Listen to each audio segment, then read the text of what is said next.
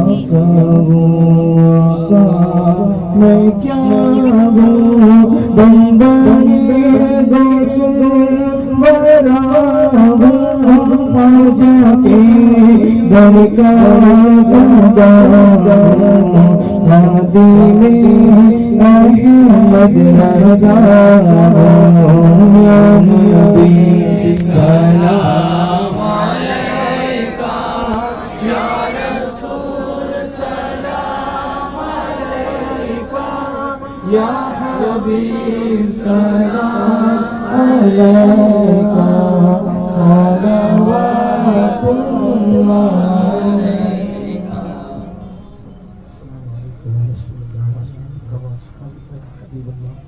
صلی اللہ تعالی علیہ وسلم ان اللہ وملائکتہ یصلون علی النبی یا ایھا الذین آمنوا صلوا علیہ وسلموا تسلیما اللهم صل علی سیدنا محمد وعلى آل سیدنا محمد صلاة تنجینا بها من جميع الأهوال والآفات وتقضي لنا بها جميع الحاجات وتطهرنا بها من جميع السيئات وترفعنا بها عندك أعلى الدرجات وتبلغنا بها أقصى الغايات من جميع الخيرات في الحياة وبعد الممات إنك على كل شيء قدير سبحان ربك رب العزة عما يصفون وسلام على المرسلين الحمد لله رب العالمين وبعد لا إله إلا الله. ضروری اعلانات سماعت کریں. کل انشاءاللہ تعالی 12:30 بجے سے لے کر 1 بجے تک قرآن شریف کا ختم، 1 بجے ظہر کی اذان اور 1:30 بجے سے لے کر 2:30 بجے تک حضرت کا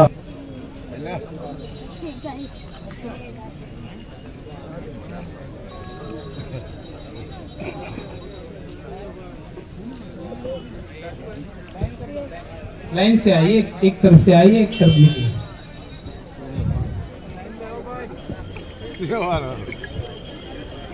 ایک موبائل ملا ہوا ہے، وہ نمبر سے بات کریں تب ملے گا انشاءاللہ. ضروری اعلانات سماعت کریں. جو کل انشاءاللہ تعالی جشن رضا کے موقع پر یہ پروگرام ہے جامع مسجد میں، اس میں شرکت فرمائیں. اور 3 روزہ حضرت فضل حق بابا رحمت اللہ علیہ کا عرس مبارک بڑی شان و شوکت کے ساتھ دھوراجی کی سرزمین پر منایا جائے گا، جس میں مولانا